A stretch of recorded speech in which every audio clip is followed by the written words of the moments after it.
ಇನ್ನು ಒಂದು ದೇಶ ಒಂದು ಚುನಾವಣೆ ವಿಧೇಯಕಕ್ಕೆ ಲೋಕಸಭೆ ಅಸ್ತು ಎಂದಾಗಿದೆ. ದೇಶದಲ್ಲಿ 2034ರ ವೇಳೆಗೆ ಲೋಕಸಭಾ ವಿಧಾನಸಭಾ ಚುನಾವಣೆ ಏಕಕಾಲಕ್ಕೆ ನಡೆಯಲು ಯೋಚಿಸಲಾಗ್ತಾ ಇದೆ.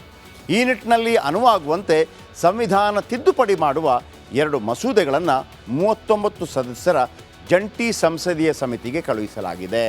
ಸಂಸತ್ತಿನ ಚಳಿಗಾಲದ ಅಧಿವೇಶನದ ಕೊನೆಯ ದಿನವಾದ ಇಂದು ಲೋಕಸಭೆಯಲ್ಲಿ ಆಡಳಿತ ಮತ್ತು ಪ್ರತಿಪಕ್ಷದ ಸದಸ್ಯರ ಭಾರಿ ಗದ್ದಲದ ಮಧ್ಯೆ ಒಂದು ದೇಶ ಒಂದು ಚುನಾವಣೆ ಮಸೂದೆಯನ್ನು ಜಂಟಿ ಸಂಸದೀಯ ಸಮಿತಿಗೆ ಕಳುಹಿಸಲು ತೀರ್ಮಾನ ಮಾಡಲಾಯಿತು. ಬಳಿಕ ಕಲಾಪವನ್ನು ಅನಿರ್ದಿಷ್ಟಾವಧಿಗೆ ಮುಂದೂಡಲಾಯಿತು.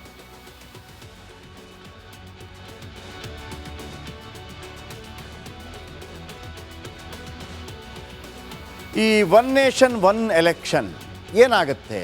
ಕಷ್ಟ ಯಾಕೆ, ಸುಲಭ ಯಾಕೆ, ಒಳ್ಳೇದು ಯಾಕೆ?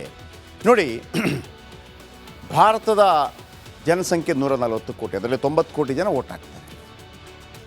ಅಮೆರಿಕಾದಲ್ಲಿ ಅಧ್ಯಕ್ಷ ಚುನಾವಣೆ ನಡೀಬೇಕು ಅಂತಂದರೆ ಸಾಧಾರಣವಾಗಿ 1 ವರ್ಷದಿಂದ ಶುರು ಆಗುತ್ತೆ. ಅದು ಎಣಿಕೆ ಆಗೋದಕ್ಕೆ ತುಂಬ ದಿವಸ ಬೇಕಾಗುತ್ತೆ. ಭಾರತದ ಚುನಾವಣಾ ವ್ಯವಸ್ಥೆಯನ್ನು ಈಗಂತಲ್ಲ, ಆವಾಗಲಿಂದ ಹೊಗಳ್ತಾ ಇದ್ರು, ಆಯಿತಾ? ಆಮೇಲೆ ಬೇರೆ ಬೇರೆ ದೇಶಗಳಿದೆಯಲ್ಲ, ನಾವು ಕೊರೋನಾ ಬಂದಾಗ ನೋಡಿದ್ವಿ, ನಮ್ಮ ಕೆಲವು ಒಂದು 10-20 ದೇಶಗಳನ್ನು ಎಲ್ಲ ಸೇರಿಸಿದ್ರೆ ಭಾರತ ದೇಶದ 1ರ ಜನಸಂಖ್ಯೆ ಮಾಡೋಕ್ಕಾಗೋದಿಲ್ಲ. ಭಾರತದಲ್ಲಿ ನಮ್ಮಲ್ಲಿ ಮಾಡೋಗ್ಲಷ್ಟೇ, ಒಂದೇ ಸಲಕ್ಕೆ ಮಾಡೋದಿಲ್ಲ. 7 ಹಂತಗಳಲ್ಲಿ ಮಾಡ್ತಾರೆ, 2 ಹಂತಗಳಲ್ಲಿ ಮಾಡ್ತಾರೆ, 3 ಹಂತ. ಭಾರತದಲ್ಲಿ ಏಕಕಾಲಕ್ಕೆ ಚುನಾವಣೆ ಸಲೀಸಲ್ಲ, ಈಸಿ ಅಲ್ಲ. ನಾವು ಹೇಳ್ಬಿಡ್ಬೋದು, ಒಂದೇ ಸಲಕ್ಕೆ ಮಾಡಿದ್ರೆ ದುಡ್ಡು ಉಳಿಯುತ್ತೆ, ಲೋಕಸಭೆ ಒಂದು ವಿಧಾನಸಭೆ ಒಂದು ಯಾಕೆ? ಇಲ್ಲಿ ತನಕ ಏನಾಗ್ತಾ ಇತ್ತು, ಲೋಕಸಭೆಗೆ ಈಗ 1,000 EVM ಯೂಸ್ ಆಯ್ತಲ್ಲ, ಅದನ್ನು ವಿಧಾನಸಭಾ ಚುನಾವಣೆಗೆ ಯೂಸ್ ಮಾಡ್ತೀವಿ. ಈಗ ಲೋಕಸಭಾ ಚುನಾವಣೆ, ವಿಧಾನಸಭಾ ಚುನಾವಣೆ, ಇನ್ನೊಂದು ಚುನಾವಣೆ ಅಂತ ಹೇಳುವಾಗ EVMಗಳು ಜಾಸ್ತಿ ಬೇಕು. 2 ಪಟ್ಟು EVM ಬೇಕು, ಬ್ಯಾಲೆಟ್ ಯೂನಿಟ್ ಬೇಕು, 26.5 ಲಕ್ಷ ಬ್ಯಾಲೆಟ್ ಬೇಕು, 17.8 ಲಕ್ಷ ಕಂಟ್ರೋಲ್ ಯೂನಿಟ್ ಬೇಕು, 17.8 ಲಕ್ಷ VVPATಗಳ ಕೊರತೆ ಇದೆ, ಅದಾಗಬೇಕು, ಅದರ ಖರೀದಿ ಆಗಬೇಕು, VVPAT. ಇವುಗಳನ್ನು ಆಯಿತು, ಎಲ್ಲ ಬಂತು. ಇವುಗಳನ್ನು ಎಲೆಕ್ಷನ್ ಆದ ನಂತರ ಎಲ್ಲ ಒಂದು ಕಡೆ ಇಡಬೇಕಲ್ಲ, ಬಿಸಾಕೋಕ್ಕಾಗತ್ತಾ? ಇವುಗಳನ್ನು ಶೇಖರ ಮಾಡಿಡೋದಕ್ಕೆ 800ಕ್ಕೂ ಹೆಚ್ಚು ಗೋದಾಮು ಬೇಕು, ಅದಿಲ್ಲ. ಈಗ ಇರುವುದಕ್ಕಿಂತ 50% ಹೆಚ್ಚು ಭದ್ರತೆ ನಿಯೋಜನೆ ಮಾಡಬೇಕು. ಅಂದರೆ ಈಗೇನಿದೆ, ನಾವು ಎಲ್ಲ ಅದಕ್ಕೆ ಎಲ್ಲ ಸೆಕ್ಯೂರಿಟಿ ಡಬಲ್, ಅದರ ಅರ್ಧದಷ್ಟು ಜಾಸ್ತಿ ಸೆಕ್ಯೂರಿಟಿ ಆಗಿದೆ. ಆಮೇಲೆ ಏಕಕಾಲಕ್ಕೆ ಚುನಾವಣೆ ಪ್ರತಿ 15 ವರ್ಷಕ್ಕೆ 10,000 ಕೋಟಿ ಆಗುತ್ತೆ. 10,000 ಕೋಟಿ, ಅದು ಕೂಡ ಹೊಸ EVMಗಳ ಖರೀದಿಗೆ ಮಾತ್ರ ಬೇಕಾಗತ್ತೆ. 15 ವರ್ಷ ಬಾಳುವ EVM 3 ಚುನಾವಣೆಗೆ ಬಳಕೆಯಾಗತ್ತೆ. ಅಂದರೆ 15,000 ಕೋಟಿ 15 ವರ್ಷಕ್ಕೊಮ್ಮೆ ಬೇಕೇ ಬೇಕು. ಇದು ಬಿಟ್ಟು ಪ್ರತಿ ಎಲೆಕ್ಷನ್ ಸೈಕಲ್ಗೆ ಸುಮಾರು 7,951 ಕೋಟಿ ಬೇಕಾಗುತ್ತೆ. 2029ರಲ್ಲಿ ಏಕಕಾಲದಲ್ಲಿ ಚುನಾವಣೆಗೆ ಆಯೋಗ ಸಿದ್ಧವಾಗಿದೆ. ಆದರೆ ಉನ್ನತ ಮಟ್ಟದ ಸಮಿತಿ 2034ಕ್ಕೆ ಇದೆಲ್ಲ ಸಾಧ್ಯ. ಅಂದರೆ ನಮ್ಮ ಚುನಾವಣೆ 2029, 31 ಅಲ್ಲ, 34ರಲ್ಲಿ ಸಾಧ್ಯ ಇದೆ. ಅಂದರೆ ಇನ್ನು 10 ವರ್ಷ ಇದೆ ಏಕಕಾಲಕ್ಕೆ ಚುನಾವಣೆ ನಡೆಯುವಂಥದ್ದಾದರೆ. ನೋಡೋಣ, ಚರ್ಚೆ ಸಾಧಕ ಬಾಧಕ ಆಗಲಿ. ಇನ್ನು ಒಂದು ದೇಶ ಒಂದು ಚುನಾವಣೆ ವಿಧೇಯಕಕ್ಕೆ ಲೋಕಸಭೆ ಅಸ್ತು ಎಂದಾಗಿದೆ.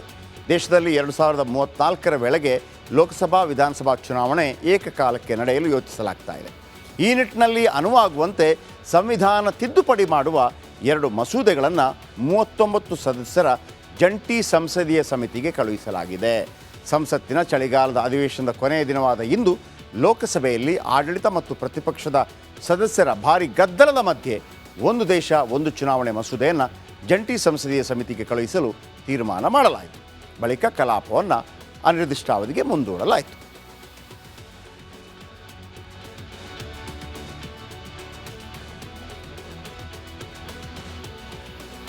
ಈ ಒನ್ ನೇಷನ್ ಒನ್ ಎಲೆಕ್ಷನ್ ಏನಾಗುತ್ತೆ? ಕಷ್ಟ ಯಾಕೆ, ಸುಲಭ ಯಾಕೆ, ಒಳ್ಳೇದು ಯಾಕೆ? ನೋಡಿ, ಭಾರತದ ಜನಸಂಖ್ಯೆ 140 ಕೋಟಿ, ಅದರಲ್ಲಿ 90 ಕೋಟಿ ಜನ ವೋಟ್ ಹಾಕ್ತಾರೆ. ಅಮೆರಿಕಾದಲ್ಲಿ ಅಧ್ಯಕ್ಷ ಚುನಾವಣೆ ನಡೀಬೇಕು ಅಂತಂದರೆ ಸಾಧಾರಣವಾಗಿ 1 ವರ್ಷದಿಂದ ಶುರು ಆಗುತ್ತೆ. ಅದು ಎಣಿಕೆ ಆಗೋದಕ್ಕೆ ತುಂಬ ದಿವಸ ಬೇಕಾಗುತ್ತೆ. ಭಾರತದ ಚುನಾವಣಾ ವ್ಯವಸ್ಥೆಯನ್ನು ಈಗಂತಲ್ಲ, ಆವಾಗಲಿಂದ ಹೊಗಳ್ತಾ ಇದ್ರು, ಆಯಿತಾ? ಆಮೇಲೆ ಬೇರೆ ಬೇರೆ ದೇಶಗಳಿದೆಯಲ್ಲ, ನಾವು ಕೊರೋನಾ ಬಂದಾಗ ನೋಡಿದ್ವಿ, ನಮ್ಮ ಕೆಲವು ಒಂದು 10-20 ದೇಶಗಳನ್ನು ಎಲ್ಲ ಸೇರಿಸಿದ್ರೆ ಭಾರತ ದೇಶದ 1ರ ಜನಸಂಖ್ಯೆ ಮಾಡೋಕ್ಕಾಗೋದಿಲ್ಲ. ಭಾರತದಲ್ಲಿ ನಮ್ಮಲ್ಲಿ ಮಾಡೋವಾಗಲೂ ಅಷ್ಟೇ ಒಂದೇ ಸಲಕ್ಕೆ ಮಾಡೋದಿಲ್ಲ. 7 ಹಂತಗಳಲ್ಲಿ ಮಾಡ್ತಾರೆ, 2 ಹಂತಗಳಲ್ಲಿ ಮಾಡ್ತಾರೆ, 3 ಹಂತ. ಭಾರತದಲ್ಲಿ ಏಕಕಾಲಕ್ಕೆ ಚುನಾವಣೆ ಸಲೀಸಲ್ಲ, ಈಸಿ ಅಲ್ಲ. ನಾವು ಹೇಳ್ಬಿಡ್ಬೋದು, ಒಂದೇ ಸಲಕ್ಕೆ ಮಾಡಿದ್ರೆ ದುಡ್ಡು ಉಳಿಯುತ್ತೆ, ಲೋಕಸಭೆ ಒಂದು ವಿಧಾನಸಭೆ ಒಂದು ಯಾಕೆ. ಇಲ್ಲಿ ತನಕ ಏನಾಗ್ತಾ ಇತ್ತು, ಲೋಕಸಭೆಗೆ ಈಗ 1,000 EVM ಯೂಸ್ ಆಯ್ತಲ್ಲ, ಅದನ್ನು ವಿಧಾನಸಭಾ ಚುನಾವಣೆಗೆ ಯೂಸ್ ಮಾಡ್ತೀವಿ. ಈಗ ಲೋಕಸಭಾ ಚುನಾವಣೆ, ವಿಧಾನಸಭಾ ಚುನಾವಣೆ, ಇನ್ನೊಂದು ಚುನಾವಣೆ ಅಂತ ಹೇಳುವಾಗ EVMಗಳು ಜಾಸ್ತಿ ಬೇಕು. 2 ಪಟ್ಟು EVM ಬೇಕು, ಬ್ಯಾಲೆಟ್ ಯೂನಿಟ್ ಬೇಕು, 26.5 ಲಕ್ಷ ಬ್ಯಾಲೆಟ್ ಬೇಕು, 17.8 ಲಕ್ಷ ಕಂಟ್ರೋಲ್ ಯೂನಿಟ್ ಬೇಕು, 17.8 ಲಕ್ಷ VVPATಗಳ ಕೊರತೆ ಇದೆ, ಅದಾಗಬೇಕು, ಅದರ ಖರೀದಿ ಆಗಬೇಕು. VVPAT ಇವುಗಳನ್ನು ಆಯಿತು, ಎಲ್ಲ ಬಂತು. ಇವುಗಳನ್ನು ಎಲೆಕ್ಷನ್ ಆದ ನಂತರ ಎಲ್ಲ ಒಂದು ಕಡೆ ಇಡಬೇಕಲ್ಲ, ಬಿಸಾಕೋಕ್ಕಾಗತ್ತಾ? ಇವುಗಳನ್ನು ಶೇಖರ ಮಾಡಿಡೋದಕ್ಕೆ 800ಕ್ಕೂ ಹೆಚ್ಚು ಗೋದಾಮು ಬೇಕು, ಅದಿಲ್ಲ. ಈಗ ಇರುವುದಕ್ಕಿಂತ 50% ಹೆಚ್ಚು ಭದ್ರತೆ ನಿಯೋಜನೆ ಮಾಡಬೇಕು. ಅಂದರೆ ಈಗೇನಿದೆ, ನಾವು ಎಲ್ಲ ಅದಕ್ಕೆ ಎಲ್ಲ ಸೆಕ್ಯೂರಿಟಿ ಡಬಲ್, ಅದರ ಅರ್ಧದಷ್ಟು ಜಾಸ್ತಿ ಸೆಕ್ಯೂರಿಟಿ ಆಗಿದೆ. ಆಮೇಲೆ ಏಕಕಾಲಕ್ಕೆ ಚುನಾವಣೆ ಪ್ರತಿ 15 ವರ್ಷಕ್ಕೆ 10,000 ಕೋಟಿ ಆಗುತ್ತೆ. 10,000 ಕೋಟಿ, ಅದು ಕೂಡ ಹೊಸ EVMಗಳ ಖರೀದಿಗೆ ಮಾತ್ರ ಬೇಕಾಗತ್ತೆ. 15 ವರ್ಷ ಬಾಳುವ EVM 3 ಚುನಾವಣೆಗೆ ಬಳಕೆಯಾಗತ್ತೆ. ಅಂದರೆ 15,000 ಕೋಟಿ 15 ವರ್ಷಕ್ಕೊಮ್ಮೆ ಬೇಕೇ ಬೇಕು. ಇದು ಬಿಟ್ಟು ಪ್ರತಿ ಎಲೆಕ್ಷನ್ ಸೈಕಲ್ಗೆ ಸುಮಾರು 7,951 ಕೋಟಿ ಬೇಕಾಗುತ್ತೆ. 2029ರಲ್ಲಿ ಏಕಕಾಲದಲ್ಲಿ ಚುನಾವಣೆಗೆ ಆಯೋಗ ಸಿದ್ಧವಾಗಿದೆ. ಆದರೆ ಉನ್ನತ ಮಟ್ಟದ ಸಮಿತಿ 2034ಕ್ಕೆ ಇದೆಲ್ಲ ಸಾಧ್ಯ. ಅಂದರೆ ನಮ್ಮ ಚುನಾವಣೆ 2029, 31 ಅಲ್ಲ, 34ರಲ್ಲಿ ಸಾಧ್ಯ ಇದೆ. ಅಂದರೆ ಇನ್ನೂ 10 ವರ್ಷ ಇದೆ ಏಕಕಾಲಕ್ಕೆ ಚುನಾವಣೆ ನಡೆಯುವಂಥದ್ದಾದರೆ. ನೋಡೋಣ, ಚರ್ಚೆ ಸಾಧಕ ಬಾಧಕ ಆಗಲಿ. ತಾಂತರ ಆಗುತ್ತೆ. ಅಲ್ಲಿಂದ ಗಾಡಿಯಲ್ಲಿ ಕರ್ಕೊಂಬರ್ತಾರೆ. ಬೆಳಗಾವಿ, ಹುಬ್ಬಳ್ಳಿ, ಹಾವೇರಿ, ದಾವಣಗೆರೆ ಮಾರ್ಗವಾಗಿ ಶಿಫ್ಟು. ಸಂಜೆ ಹೊತ್ತಿಗೆ ಹಾವೇರಿ ದಾಟ್ತಾ ಇದ್ದಾಗ ಹೈಕೋರ್ಟ್ನಲ್ಲಿ ಆದೇಶ ಬರುತ್ತೆ, ಎಲ್ಲಿದ್ದೀರಿ ಅಲ್ಲೇ ಬಿಡುಗಡೆ. ರಾತ್ರಿ 7 ಗಂಟೆಗೆ ದಾವಣಗೆರೆಯಲ್ಲಿ ಸುದ್ದಿಗೋಷ್ಠಿ ಮಾಡ್ತಾರೆ CT ರವಿ. ಇಲ್ಲಿ CT ರವಿ ತಪ್ಪೋ ಒಪ್ಪೋ ಅಂತ ನಾನು ಮಾತಾಡ್ತಾ ಇಲ್ಲ. ಘಟನಾವಳಿಗಳು ಆಗಿರೋದೇ ತಪ್ಪು. ಫಸ್ಟ್ ಆಫ್ ಆಲ್ ಇಂಥ ಕ್ಷುಲ್ಲಕ ಹೇಳಿಕೆಗಳೇ ತಪ್ಪು.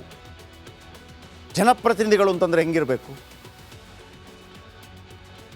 ಇಂಥ ಅಸಂಬದ್ಧ ಅವ್ಯಾಚ್ಯ ಹೇಳಿಕೆಗಳು, ಅದು ಕೂಡ ಹೆಣ್ಣುಮಗಳನ್ನು ನಿಂದಿಸುವಂಥ ಹೇಳಿಕೆಗಳಾಗಿದ್ದರೆ ಖಂಡಿತವಾಗಲೂ ಶಿಕ್ಷೆ ಆಗಬೇಕು. ಆ ಶಿಕ್ಷೆ ಆಗತ್ತೆ ಅನ್ನೋ ಕಾರಣಕ್ಕಾಗಿ ರಾಜಕೀಯ ಲಾಭ ಲೆಕ್ಕಾಚಾರಗಳನ್ನು ಹಾಕ್ಕೊಂಡು ದೇಶದ ರಾಜಕೀಯ ಮಾಡೋದಿದೆಯಲ್ಲ, ಅದನ್ನು ಯಾರೂ ಕೂಡ ಕ್ಷಮಿಸಬಾರ್ದು. ರಾಜಕಾರಣಿಗಳು ಆಟ ಆಡಿದ್ರು ಅಂತ ಅಂದ್ಬಿಟ್ಟು ನಾವು ಅವರ ಆಟಕ್ಕೆ ತಕ್ಕಂಗೆ ನಾವು ಕುಣಿಬಾರ್ದು. ಜನಗಳು ಸೆಟೆದು ನಿಲ್ಲಬೇಕು ಅಷ್ಟೇ.